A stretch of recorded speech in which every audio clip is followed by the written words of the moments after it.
The Dan Yorke State of Mind program is brought to you in part by Lookout Rhode Island and Takeo Comfort Solutions. Well, good evening and welcome to my State of Mind. I am Dan Yorke. Tonight's show is a discussion about voter registration. You know, elections are going to be very controversial this fall with both primaries and general elections, mostly, if not exclusively, mail. Yeah, the presidential race was so dominant mail ballot, some 83% of the electorate decided to mail in their vote, which is something that some states have done for a while now. The challenge is making sure that the voter registration rolls are secure. We had a conversation with Secretary of State Nellie Gorbea about that last week. And in addition, Eyewitness News filed this report. We will talk with Ken Block from Watchdog RI. He's contained in this report, about this report and his overall thoughts after we see Walt Butow's story. Witness requirements were waived from mail ballots to help voters avoid crowds at the polls during the pandemic, and that effort has offered a clue about the total number of voters on the rolls. More than 100,000 mail ballot applications sent out for the state's presidential primary came back as undeliverable. Some claim that proves the voter rolls are bloated. Secretary of State Nellie Gorbea has a more optimistic take. That is actually a really good sign because it allows us to begin the process to make those voters inactive and eventually remove them legally from the voter rolls. Gorbea's spokesman tells us about 75,000 registered voters are now considered inactive for various reasons, but federal law does not allow purging anyone from the rolls unless they do not vote in 2 straight general elections for federal office.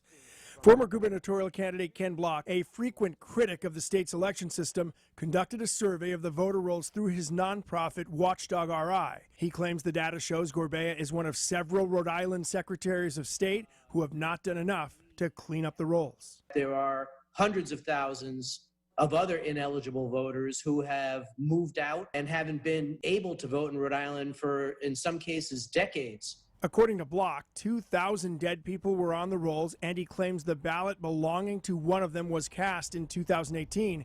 He also says he found 200 individuals with duplicate registrations, with one of them voting twice in the same election in 2018.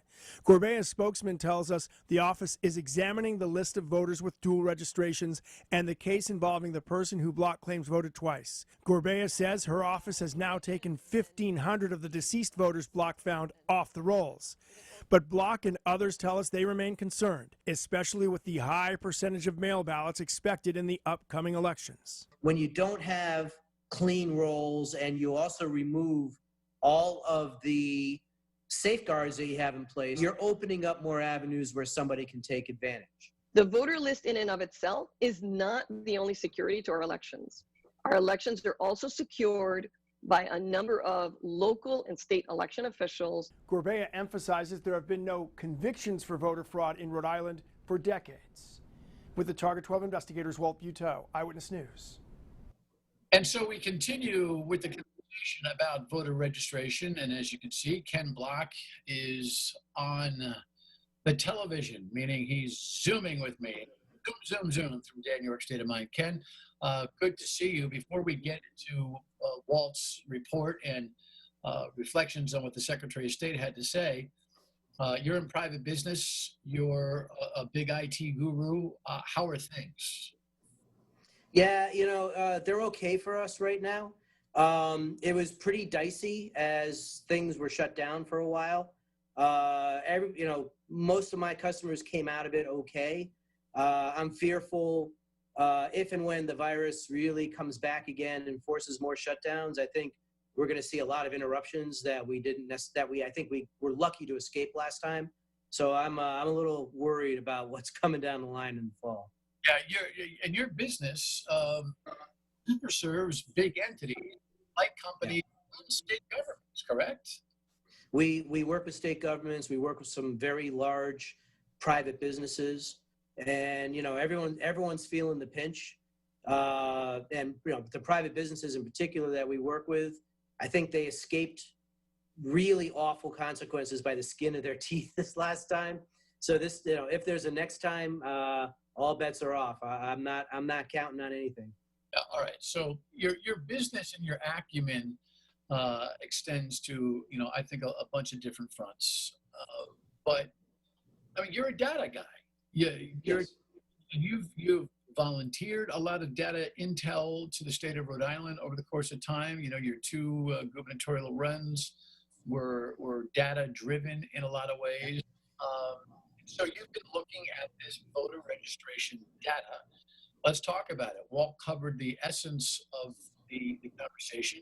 I had the Secretary of State on last week. We kind of went through, I can't say that we dug into this deeply, but we went through some of the motions in terms of what's been learned by the presidential election and what we can expect for the primary in the fall. Tell me what you're most concerned about. We all know intellectually that Rhode Island's voter registration database is not in particularly good shape because we have 800,000 registered voters in the state, while we have roughly 800,000 people of voting age who live in the state. That a voter registration percentage of 100% is silly, and we all know that it doesn't work. The Secretary of State, as a result of mailing out a mail ballot application for the presidential primary to every registered voter in the state, got 100,000 or so of those mail ballot applications sent back by the post office as undeliverable. So 1 out of 8 of our registered voters, according to the Secretary of State and as undeliverable by the post office, we had voters on the registration who clearly should not have been there. And a lot of those voters have moved out of state, some of them for decades, some of them were deceased. When we took a look at voter data last year in Rhode Island, we found 2,000 dead registered voters on the rolls as of the 2018 general election. Now, that is really a shocking thing. There are states that we looked at that had 0 dead registered voters on the rolls. 2,000 dead registered voters is a problem. A much bigger one is the fact that one of those dead registered voters actually cast a ballot in 2018. Someone who died a fairly public death in 2015 managed to cast an in-person ballot in 2018. And it's this sort of thing that if you have good data, you can prevent, right? If they had effectively removed dead people from the voter rolls, it would have been impossible for somebody who was deceased to cast a ballot. And it turns out that this one particular instance was even worse than a dead person voting. It turns out that the person who voted in place of that dead person wasn't even registered to vote. So that vote constituted 2 cardinal sins in elections. You let a dead person cast a ballot, and you let someone who is not eligible to cast a ballot to do so. All right, so we'll dig into why that is a specific problem. I mean, Bill, it's a specific problem. We'll talk about why it's a dramatic problem and get Ken's ideas on how to clean this thing up when we come back. Ken Block, former gubernatorial candidate, on the data and the voter registration challenges that we have. Right back on Dan Yorke State of Mind. Stay with us, please. Back to my state of mind. Ken Block is my guest. Hardly needs introduction. He's a former 2-time gubernatorial candidate and an official thorn in the side of the Secretary of State. And it has been that way. I don't know that your face is on a dartboard at Nellie Corbea's office, but you're competing for it. It's certainly not personal. I know that. And I think she's got a sense of humor about it too. But the data is important to keep correct. In our last segment, you were saying that we had a dead voter replaced by an unregistered voter.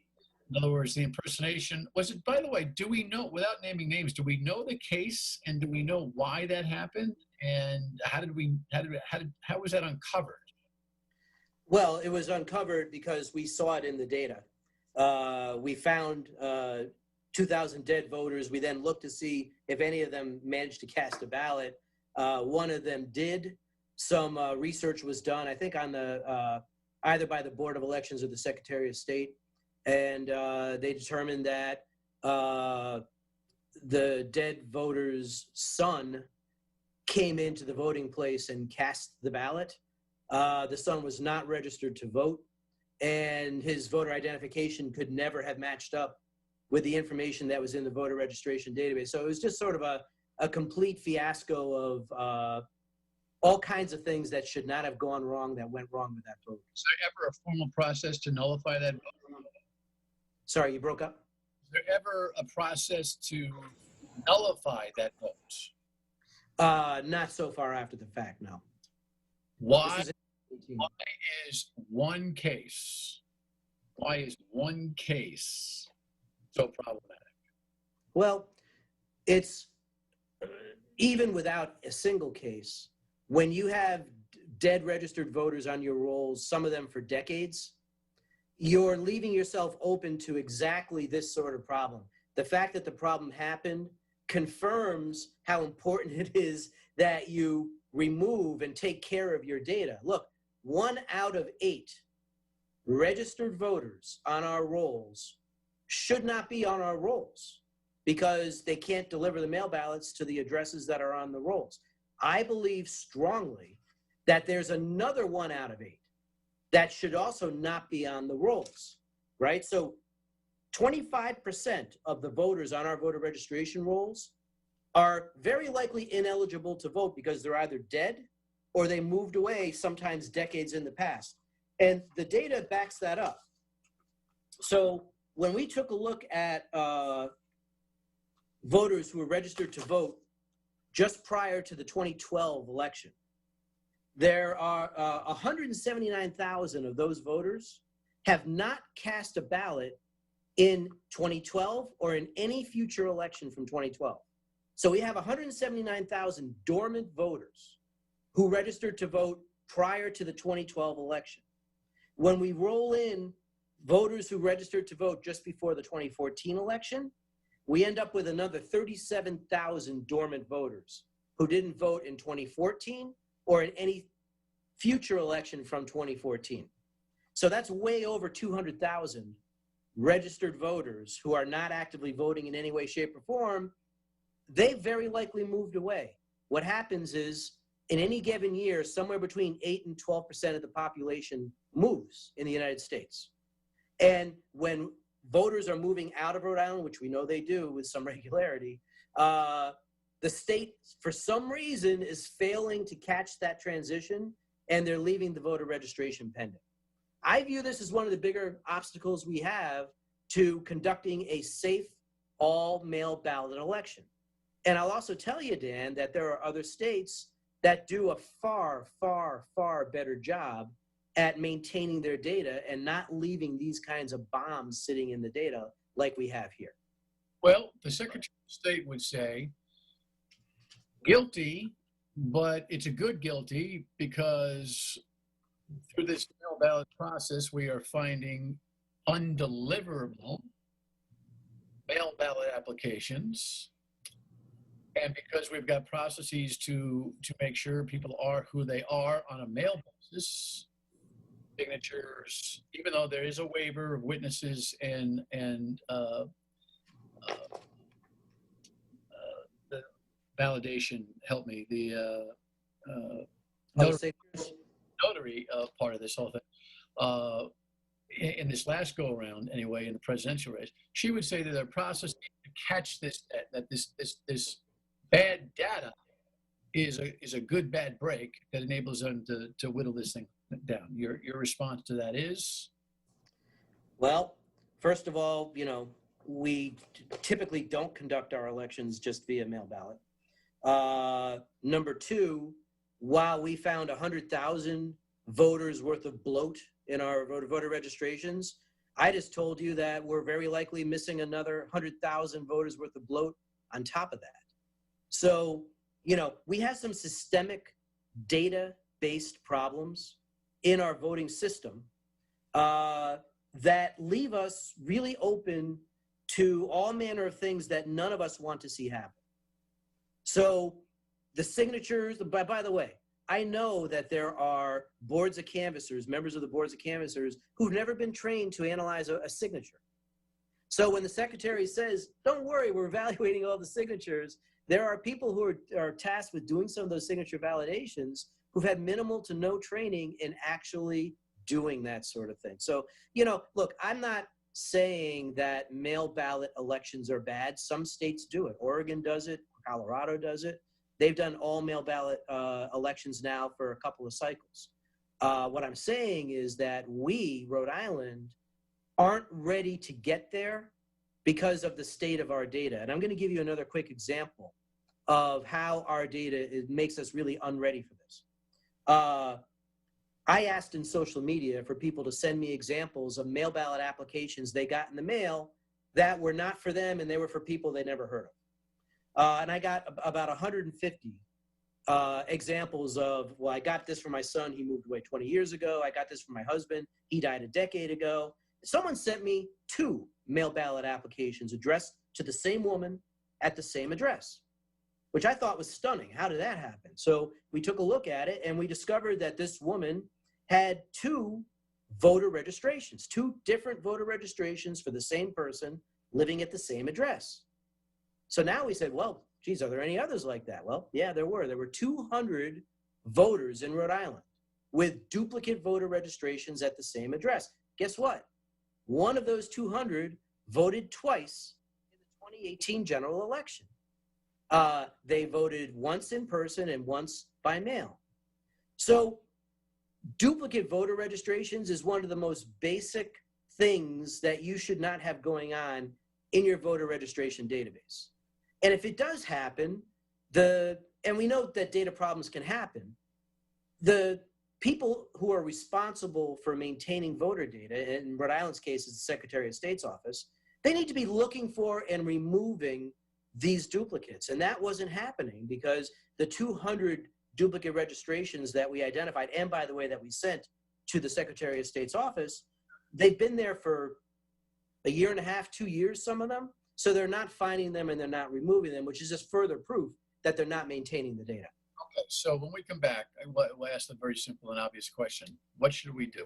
Ken Block, 2-term gubernatorial candidate, 2-time gubernatorial candidate, and data guru on this voter registration data. We'll be right back for our final segment on Dan Yorke State of Mind. Please stay with us. Back for our final conversation with Block. Again, simple question. What do we do to fix this voter registration problem that you discussed in the first 2 segments? Yeah, the Secretary of State's office should invest some money, and they should hire a company to come in to do a similar analysis to what Watchdog Rhode Island has done on their data. They should identify voters who look like they should no longer be on the rolls. They should send targeted mailings to those voters, and if they do not get a response to those mailings, they should begin taking proactive measures to remove them from the rolls. This is what other states do. Oh, so somebody watching this right now might think, okay, Ken's blowing this thing up to get some business. No, I wouldn't take that job if they wanted to pay me to do it.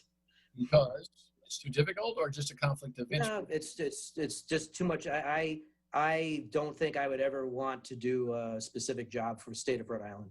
There's just too much politics involved. It's too backyard, and the conflicts are too big.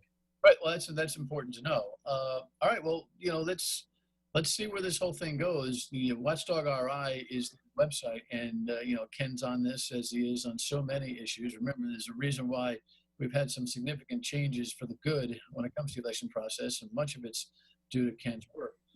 We only have a couple of minutes here. What's your take on how the General Assembly is operating and government's response in general to Corona, the economy, etc.? Yeah, I'm baffled by Rhode Island government right now. The legislature has really abdicated its responsibility over the last 3 or 4 months to provide oversight and to do their job.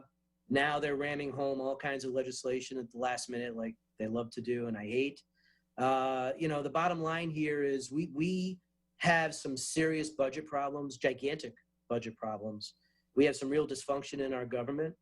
And I just don't see anybody really trying to buckle down and come up with the answer. Everyone's hoping money falls like heaven out of Washington, D.C. to magically fix what's broken here, as opposed to really taking a look at how we're doing things and can we do them better? Can we do them cheaper? The answer is, yeah, we can do all of that.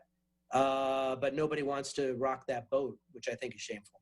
Yeah. Are you concerned, as I am, with the economics and the governor, who gets high marks for lowering the curve, but I think is a C- at best in terms of targeting relief for small businesses? You have you're a small business in terms of numbers of people you have. You have a high volume of revenue, but I am definitely afraid that this fall is going to chock full of businesses who could not hold on. And even what she announced last week is miserably short and tactically incorrect on how to get it. Yeah, look, I think this fall is gonna really put a lot of companies out of business nationwide, as well as here in Rhode Island. We need help. We need, for me personally, I'd like to see, for instance, the city of Warwick less involved in my shorts than they are right now. Businesses need some tax relief. We need, and I understand that municipalities are starving for revenue, but we're all running dry. We're all running dry. My revenues are down. They're actually way down from where they were.